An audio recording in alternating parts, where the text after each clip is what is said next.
comment se fait-il que dans un organisme de femmes qui vit jusqu'à 80-85 ans, un jour, les ovaires s'arrêtent de fonctionner? C'est le seul organe qui s'arrête comme ça, un jour. Et c'est vrai qu'une des causes majeures de la stérilité féminine, c'est l'âge tardif de la procréation. Donc les femmes butent finalement à 35 ans devant des ovaires qui sont de moins en moins fonctionnels et qui vont s'arrêter. Est-ce qu'on l'explique?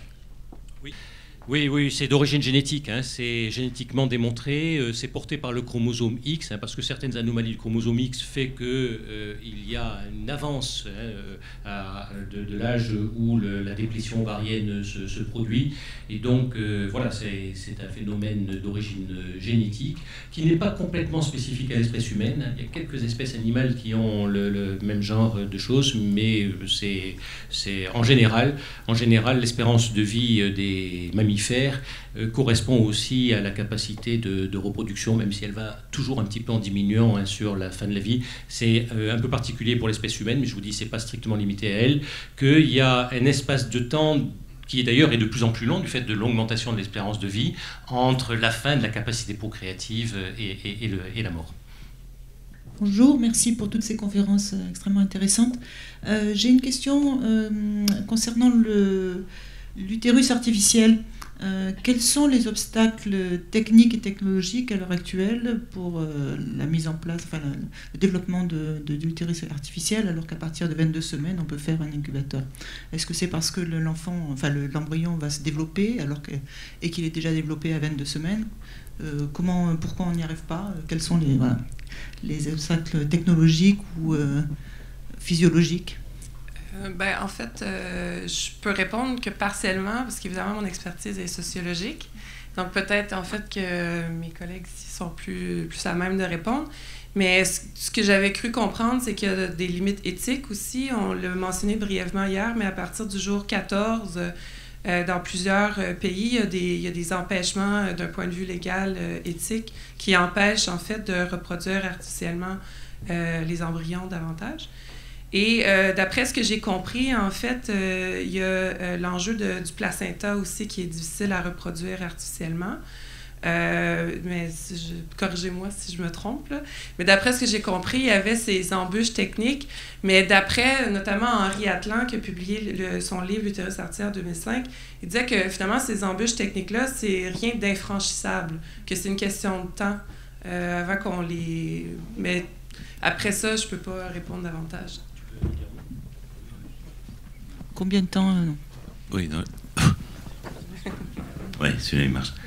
Oui, non, je crois qu'effectivement, il y a un gros obstacle technique, c'est qu'avant de faire un placenta artificiel, puisque c'est de ça dont il s'agit, je dirais qu'il fonctionne, je crois qu'on n'en verra pas le jour cette génération et même la génération suivante. C'est vraiment un problème qui n'est pas un problème de tuyauterie comme la circulation extracorporelle, c'est un problème de production et de formation de l'organe que je ne vois vraiment pas dans le champ du possible. D'ailleurs, les expériences qui ont été faites chez les animaux sont extrêmement parcellaires et ne fonctionnent pas du tout. Donc, le deuxième point, c'est qu'on ne peut pas avoir une réponse qu'une réponse technique, même si évidemment elle conditionne. Mais la réflexion, et particulièrement le livre d'Henri Atlan, nous permet, votre exposé nous permet d'avoir une réflexion, je veux dire, à bâton rompu, sans justement nécessiter d'une application. C'est ça qui est intéressant. Parce que ce qu'on sait quand même, c'est qu'un enfant qui est prématuré, il a besoin d'une présence. Ça a été dit hier plusieurs fois, et c'est tellement vrai que la voix, le toucher, la présence est absolument nécessaire au développement même de l'enfant, je dirais, in utero, et a fortiori si c'est un enfant médicalisé par prématurité. Donc, dans le fantasme d'être débarrassé dans son corps, mais je vais en dire un mot aussi tout à l'heure, il pourrait y avoir, et j'ai vu déjà un certain mouvement qui se dessine vers un intérêt de cela, mais si c'est pour rester jour et nuit en train de caresser son bébé dans la couveuse pour lui apporter un peu d'affection, je ne sais pas si le projet en vaut vraiment la peine. En un mot, ce que je veux dire, c'est qu'il y a le comment faire, puis il y a le pourquoi faire. Et on ne peut pas aborder cette question, comme toutes les questions d'ailleurs, sur la question du pourquoi faire. Enfin, j'ai l'impression que pas mal de questions, y compris celles que Bernard a soulevées sur la violence, je dirais, faite aux femmes pendant un parcours gynécologique, on en arrive à avoir une position équilibrée. C'est-à-dire que il y a quand même, heureusement, beaucoup de femmes qui prennent une jouissance à être enceinte, premièrement, et à donner la vie, deuxièmement, et beaucoup se passent très bien. Donc il ne faut pas, je dirais, complètement tomber, comme on a un peu tendance toujours à voir le côté négatif, même si c'est important de relever cette question pour que cela n'existe pas, bien entendu. En un mot, je dirais, on voit très bien les phénomènes complexes qui sont sociaux, économiques, mais qui font que, par exemple, dans des métiers comme le nôtre, justement, dans les métiers de chirurgien ou d'obstétricien, où on est souvent de garde et c'est un métier difficile, qui s'est terriblement féminisé, je dirais, puisque maintenant il y a vraiment beaucoup de chefs de clinique, enfin de médecins qui sont femmes, et je veux dire, ça ne les empêche pas du tout d'avoir une maternité, même de maternité conséquente, je veux dire 2 ou 3. Ce qui veut dire que le problème de la maternité, du vécu de la maternité, et bien sûr de l'acte physique lui-même, mais dans l'ensemble, dépend de tout un tas de phénomènes de société, de capacité effectivement à être dans sa profession, dans sa relation, dans ses relations, et en tous les cas, dans aussi sa maternité. Donc, je veux dire, c'est un équilibrage, simplement, il y a de grands plaisirs, je dirais, en tous les cas, qui nous sont renvoyés en tant qu'hommes, dans le moment de la maternité et de la naissance. Une question, Madame Gemma Durand. Oui, la première est pour Bernard Hédon. Bernard, l'Europe est très divisée quant à la question de l'anonymat du don de gamètes. Est-ce que le collège s'est positionné par rapport à l'anonymat? Ma deuxième question après sera pour Madame Sylvie Martin. Non, le collège ne s'est pas positionné par rapport à la question sur l'anonymat parce qu'elle est discutée. Elle est discutée à un niveau qui n'est pas uniquement aux mains des gynécologues obstétriciens. D'ailleurs, d'un strict point de vue professionnel, anonymat ou pas anonymat, je ne crois pas que c'est la moindre conséquence pour la santé des femmes. Et donc, ça n'est pas aux gynécologues obstétriciens à se positionner plus que d'autres sur ce sujet, d'ailleurs, comme sur d'autres.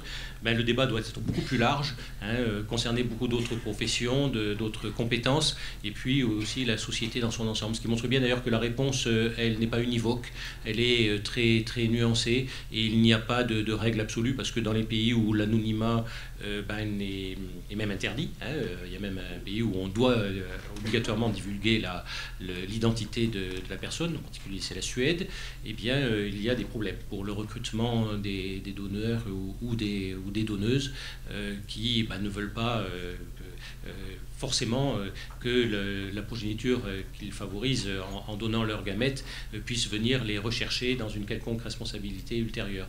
Voilà, tout ça pour dire que la réponse n'est pas simple, les gynécologues ne se sont pas prononcés sur ce sujet précis. Je crois, Bernard, que la Suède a fait une très belle étude qui montre qu'après la levée de l'anonymat, les dons n'ont absolument pas diminué dans l'ensemble de la population. Alors, il y a eu une chute, après, les choses peuvent reprendre. Et puis c'est remonté. Mais oui, bien sûr. Oui. Mais il y a quand même donc une difficulté, quoi. Oui, bien sûr. Psychologiquement, c'est pas forcément évident. Oui. Monsieur Friedman, vous pouvez nous donner votre éclairage sur ce point-là? Oui, non, juste un point, c'est un peu la différence avec Bernard qui a été mentionné tout à l'heure. Je pense que les gynéco-obstétriciens doivent prendre des positions qui concernent leur métier. D'ailleurs, le collège a pris position sur l'autoconservation des ovocytes, donc ce qui veut dire qu'il est capable de le faire. Et il est capable de le faire aussi bien sur l'anonymat que sur les autres thématiques, y compris l'accès, oui ou non, des femmes seules ou homosexuelles. Ça ne veut pas dire que ce que disent les gynécologues est automatiquement la loi et doit s'appliquer. Je dis simplement que ça fait partie un peu on fait partie de la société. On ne reprend pas le pouvoir, mais on fait partie de la société pour exposer un certain nombre de demandes que l'on reçoit et poser les problèmes. Maintenant, la réponse, effectivement, on le sait très bien, les procédures sont très claires, elles sont démocratiques et donc doivent passer par le comité d'éthique et par le Parlement, tout ça. Mais ça ne nous empêche pas, parce qu'on est soumis à une demande, de prendre position. Alors, sur le problème de l'anonymat, qui mériterait une séance spéciale, hein, effectivement, ce qui est assez étonnant. Enfin, moi, je voudrais juste, pour donner un élément de réflexion, l'attitude anglaise. L'attitude anglaise, parce que peu de gens la connaissent, a été votée il y a quelques années, lorsque tous les donneurs, hommes, femmes, doivent donner leur nom, en dehors de donner leur sperme ou leur ovocyte. Hein. Ils donnent leur nom dans un registre national. C'est-à-dire qu'ils acceptent, a priori, que l'enfant, 18 ans plus tard, puisse remonter à leur connaissance. Alors, ce qui veut dire que les parents, ou les futurs parents plus exactement, acceptent ce principe. Maintenant, ils sont libres ou pas de le dire à l'enfant. L'enfant ne va pas à l'âge de 18 ans recevoir un petit bleu, un petit formulaire. C'est donc les parents qui ont l'entière responsabilité de le dire ou de ne pas le dire. Deuxièmement, une fois que l'enfant est au courant à 18 ans, il a la possibilité, mais non pas l'obligation, de remonter pour avoir des informations concernant son donneur ou sa donneuse. Donc voilà, ça c'est le système anglais, avec en plus la possibilité, comme en Angleterre ou comme en Belgique, d'avoir aussi une donneuse connue. Alors qu'en France et en Espagne, c'est l'anonymat. Donc vous voyez, et puis là-dessus se greffe le troisième point qui est à discuter, indemnisation, rémunération ou pas des donneuses. Donc tout ça, je dirais, mérite une table ronde. C'est ce que nous souhaitons surtout, c'est qu'il y ait une discussion qui soit ouverte et non pas une omerta, comme c'est le cas. Bernard Hédon. Oui, juste une petite réponse à René. Bien sûr, sur le plan individuel, chacun a sa position, on est des citoyens comme les autres et on peut avoir une opinion en faveur ou nuancée ou contre. Mais sur le plan collectif, hein, les gynécologues-obstétriciens sont traversés exactement par les mêmes courants que la société en général. Et donc, quand le collège s'exprime, il faut tenir compte de ces différences de vues. Et donc, c'est la raison pour laquelle il y a une recherche... au-delà de la majorité, il faut une recherche vraiment très consensuelle. Et les quelques prises de position que je vous ai données ont toujours été donc à une très forte consensualité pour pouvoir être exprimées avec la vigueur nécessaire. Et donc sur le sujet de l'homosexualité, je peux vous prédire qu'il n'y aurait pas eu cette consensualité.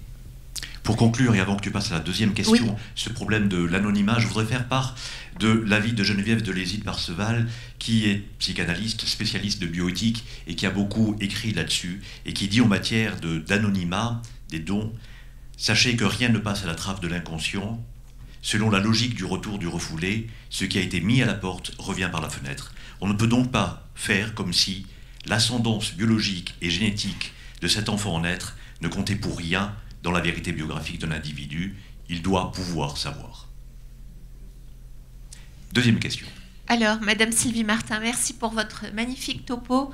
Ma question est sociétale. Dans nos consultations de gynécologie, et là je ne me base pas sur une étude, mais sur un ressenti, nous avons l'impression depuis quelques années que nos jeunes patientes, indépendamment de toute question religieuse, souhaitent faire ce qu'elles appellent un retour à la nature. Alors, en particulier, par rapport à la contraception, et plus précisément à la pilule, on est un petit peu inquiet parce qu'on a peur d'une augmentation du nombre d'IVG, parce qu'elle se détourne de la pilule. Pareil pour la surveillance médicale de la grossesse, etc. etc. Est-ce que vous avez remarqué ce phénomène dans vos réflexions? Évidemment, j'ai... Oui, OK. Moi, j'ai focalisé plus sur le recours aux technologies parce que c'était ça vraiment qui m'intéressait. Et évidemment, en lisant différents ouvrages, différents articles, je me suis aperçue qu'il y a effectivement cette espèce de réaction à l'hypermédicalisation qui va dans l'autre sens, mais qui demeure quand même, somme toute, assez marginale. Mais je pense que fondamentalement, c'est un désir de se réapproprier son corps parce qu'effectivement, la reproduction, c'est un pouvoir incroyable qui appartient au corps de la femme. Et donc, on voit qu'il y a cette tendance-là à vouloir se réapproprier ce pouvoir-là, de refuser, en fait, l'interventionnisme extérieur par toutes sortes d'experts, différentes interventions qui sont souvent aussi très douloureuses, très souffrantes, et psychiquement et physiologiquement. Mais essentiellement, moi, je me suis plus intéressée à l'autre courant parce qu'il fallait que je fasse certains choix, forcément. Et c'est ça. Donc, je peux malheureusement pas répondre plus que ça. Je ne sais pas si ça vous satisfait, là, mais n'hésitez pas à me relancer. Je voudrais vous poser une question sur les prématurés. On parle de prématurés, de grands prématurés. Maintenant, on parle d'extrêmes prématurés. À combien de semaines remonte la viabilité? Je pense que c'est 22 semaines. Oui, c'est ça, oui. 22 semaines, c'est vraiment extrême. 24 semaines, disons de manière plus courante, 24 semaines. Et d'ailleurs, le trou qu'il y a entre les 2 semaines initiales qui peuvent être cultivées in vitro et puis les 24 semaines, 22-24 semaines, sont justement le défi technologique. C'est là que je voulais en venir. Ah bon. Parce qu'il y a une équipe anglaise, je crois, qui a publié, qui a fait une déclaration fracassante, disant on s'arrête à 13 parce que l'éthique nous impose de ne pas aller au-delà du 14e jour. Mais on est capable d'aller plus loin. Est-ce qu'il y a un modèle animal qui nous a prouvé une certaine distance dans la phase initiale, jusqu'où on peut aller, jusqu'où on peut maintenir l'embryon, et donc quelle est la période critique à couvrir par l'utérus artificiel entre cette première période et la deuxième qui est celle de l'extrême prématurité?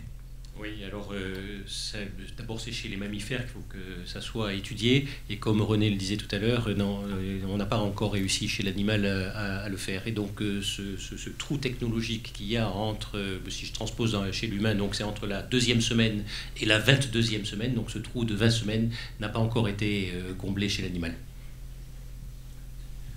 Oui, juste un point, on est dans un espace volume fermé. Et donc toutes les techniques qui ont été faites, y compris chez la brebis ou y compris sur l'embryon de 13 jours, il y a un étalement de l'embryon. Donc c'est du tissu embryonnaire qui s'étale, mais de là à reprendre la forme maintenue et qui donne le développement humain, on est sur des modèles 3D de matrice, on est dans quelque chose qui n'est pas réalisé ni réalisable, en tout cas pour l'instant, et comme je l'ai dit, peut-être pas souhaitable. Mais même sur le plan de la réalisation, je dirais effectivement, ça n'a pas été, il y a eu des travaux chez la brebis, mais c'est un étalement de tissu, hein, je dirais, mais non pas une constitution volumétrique. Hier, je reviens à hier, il y a une conférence qui n'a pas pu avoir lieu, c'était celle du professeur Pierre Boulot pour raison personnelle. Il devait parler de l'interruption médicale de grossesse. On ne va pas faire sa communication, mais je voudrais que les gens partant d'ici sachent en 2 mots. Est-ce que vous pouvez nous dire, une femme fait une exploration par imagerie, par un diagnostic, on sait que elle est porteuse, l'enfant est porteur d'une grave maladie, qu'on doit proposer une interruption médicale de grossesse. Cette femme va la demander, qui c'est qui décide, comment ça se passe au final? Juste un élément de réponse.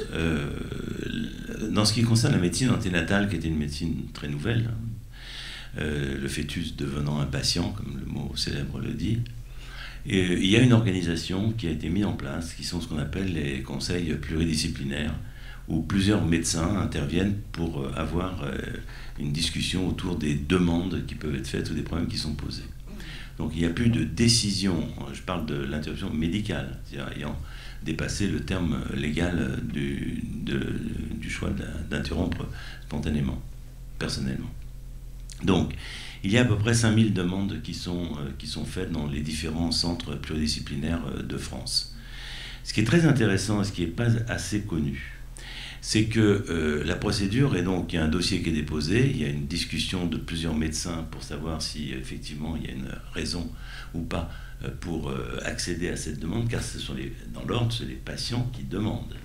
C'est les médecins qui répondent oui ou non, et ils peuvent avoir un médecin qui défend les patients, enfin, il peut y avoir plusieurs avocats.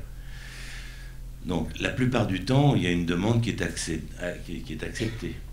Mais dans un certain nombre de cas, et à peu près, je crois, 500 cas à peu près, il y a une demande qui est faite et un refus de la part du comité pluridisciplinaire, parce que jugeant que cela ne mérite pas une réponse positive pour interrompre une grossesse. Donc voilà. Et ce qui est très intéressant également, c'est qu'à peu près dans le même nombre de cas, il y a le groupement pluridisciplinaire accepte la demande, mais finalement, elle ne sera pas suivie. C'est-à-dire que le patient ou les patients ne vont pas appliquer cette autorisation médicale qui était justifiée et vont préférer conduire la grossesse. Alors c'est très intéressant parce que je trouve que ce point-là n'est pas suffisamment mis en avant sur ce qui correspond à un espace de liberté. Et je dirais, effectivement, il y a donc un va-et-vient entre cette structure. Il n'y a plus de possibilité de décider seul, heureusement. Il y a un accompagnement qui est possible par rapport à la demande, mais il n'y a pas d'automaticité. Bien sûr, je confirme tout ça. Juste un petit point complémentaire. C'est donc toujours la femme qui a le dernier mot et qui décide avant d'interrompre la grossesse. C'est elle qui décide d'interrompre la grossesse in fine si le comité donc a donné le feu vert pour cette interruption qui sort des délais légaux. Par contre, l'inverse n'est pas vrai. Si le comité dit non, il n'y a pas d'indication médicale, eh bien la femme n'a pas d'autre... voilà, c'est la loi. La loi, elle s'arrête à 14 semaines d'aménorrhée, c'est l'IVG. Ce que je voudrais rajouter, parce qu'on y a été confronté, du fait de la performance des moyens de diagnostic prénataux qui, de plus en plus précocement, permettent de dire certaines choses. En particulier, une malformation, la fente palatine, qui est une malformation mineure, qui s'opère très bien, vous le savez très bien, qui peut être diagnostiquée dès la 7-8e semaine d'aménorrhée sur des échographies performantes.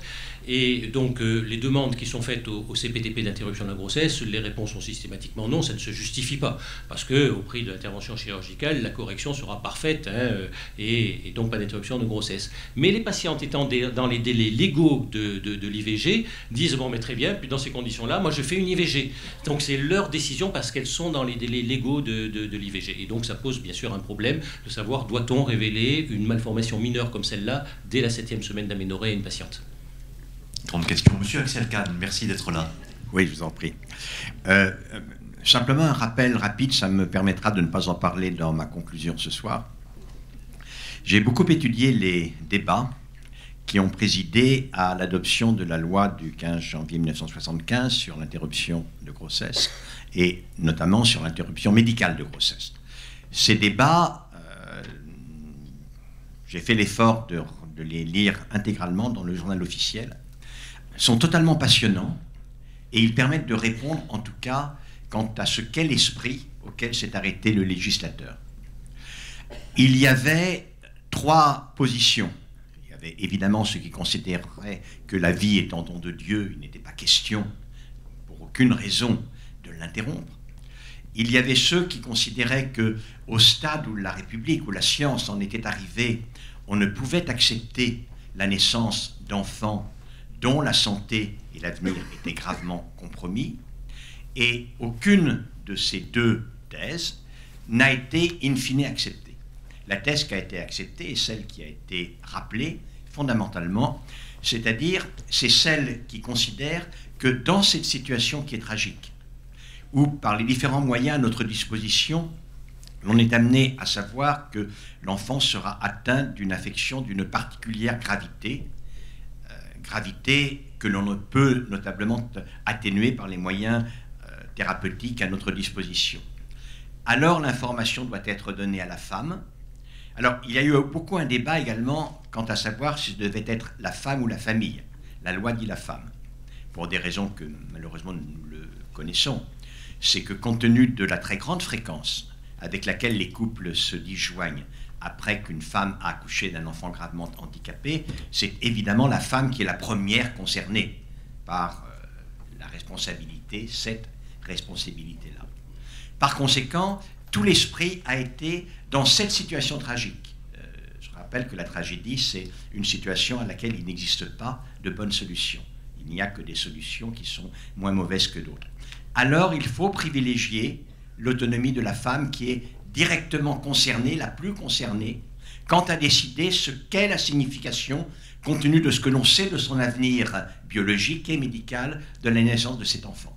Ça, c'est un point absolument fondamental et quand on y réfléchit, il est tellement le point d'équilibre idéal qu'il faudrait tenter de ne pas s'en éloigner. Voilà. Merci beaucoup pour cette réflexion. Dernière question, Gemma Durand. Après, je ne vois pas de doigt levé, donc Nous arrêterons le débat. Merci Jacques. Si je n'abuse pas, si je ne prends pas la place de quelqu'un d'autre, avec Non. une troisième question. Je t'en prie. Dernière question, il n'y a pas de doigt levé. Alors, le 6 août 2013, la loi concernant la recherche sur l'embryon humain a été réécrite.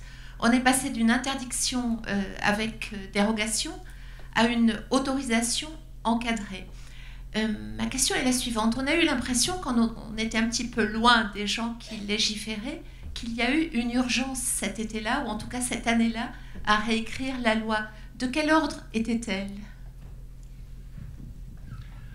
Enfin, urgence, c'était une demande chronique, hein, je dirais, c'était pas du tout urgent, de la part des chercheurs qui ne pouvaient pas développer tel ou tel élément. L'urgence était venue d'un problème législatif, hein, c'est-à-dire que la demande de changement de la loi ne pouvait être faite que par un parti qui était le PRG, parce qu'il avait la possibilité de déposer une loi, alors que le parti au pouvoir ne pouvait plus déposer de loi. Il avait fait son quota. Donc il y avait une urgence de le passer à ce moment-là. Tellement urgente que ça a été erroné. Pourquoi ? Parce que ce qui a été voté, ça a été effectivement que la recherche sur l'embryon est autorisée, moyennant un contrôle évidemment et tout ça. Mais qu'est-ce qui est marqué dedans ? C'est que tout embryon ayant fait l'objet d'une recherche ne peut être réimplanté. Donc ça s'adresse fort justement à ceux qui travaillent sur les cellules souches, c'est-à-dire qui ne sont pas du tout dans la procréation comme nous. Par contre, nous, on est d'ailleurs très piégés par cette loi qui date de 2011, parce que toute modification que l'on voudrait faire, y compris simplement une modification de milieu ou une modification, je dirais, concernant justement une connaissance sur l'embryon, peut être vue comme une recherche sur l'embryon et de ce fait interdite puisqu'on va le réimplanter. Et que nous, notre but, c'est des cliniciens, on veut donner une chance à cet embryon et à cette famille d'avoir tout ce qu'il faut pour que tout se passe bien, et que ce n'est pas du tout l'objet de la loi qui était sur les scientifiques qui travaillent sur un plan plus fondamental. Merci. Une dernière question.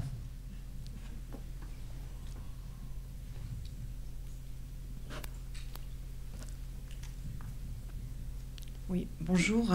Je suis Rosemarie Toubin, pédopsychiatre, et juste je voulais rappeler, on a beaucoup entendu la question du temps ce matin, voilà, et du pourquoi on fait les choses, comment, et dans le diagnostic anténatal, pour nous, dans le registre du psy, les pathologies peut-être les plus compliquées à gérer maintenant, c'est celles pour les diagnostics qui sont évidents pour nous médecins, et on oublie que les parents sont en état de sidération, et notamment dans tout le diagnostic prénatal, pour la trisomie 21 qui va très très vite, et les parents en fait, ils vont se poser toutes les questions après, et ils n'auront plus personne pour répondre à leurs questions, comme ce qu'on fait ce matin, quels que soient les sujets. Et ça, on ne sait pas comment faire pour amener devant la demande très très rapide des parents, puisque ça ne va pas, parce qu'il y a trop de souffrance. Je vais m'en débarrasser, alors que plus on va vite, plus ils vont être seuls après. Et sur les enfants qui vont naître après, avec tous leurs chromosomes, tout ça, on va avoir l'impact dans leur relation avec cet enfant-là, de tout ce qu'il n'a pas pu se dire sur l'enfant précédent, et notamment la trisomie 21. Souvent la question c'est qu'est-ce que va devenir cet enfant quand nous, on va mourir, et que lui, il n'y aura plus personne pour s'occuper de lui. Et c'est des choses qui vont traverser les parents, et avec beaucoup de maladresse de tout leur environnement proche pour les protéger, plutôt que d'ouvrir le débat, et de vraiment réfléchir à plusieurs sur ces questions-là. Et je voulais un petit peu, moi, alerter pour dire attention, et que les interruptions médicales de grossesse sur les pathologies graves du 3e trimestre, où ils ont eu le temps de voir tous les spécialistes, faire 3 IRM, des échographies, ces parents sont beaucoup moins traumatisés que pour les IMG, pour les pathologies évidentes. Il faut vraiment qu'on ait un débat, une réflexion éthique à plusieurs, savoir comment travailler, parce que ce n'est pas la demande des parents de voir tous ces spécialistes. Il faut que ce soit nous qui réfléchissions à ça. Merci de cette réflexion. J'arrête le débat.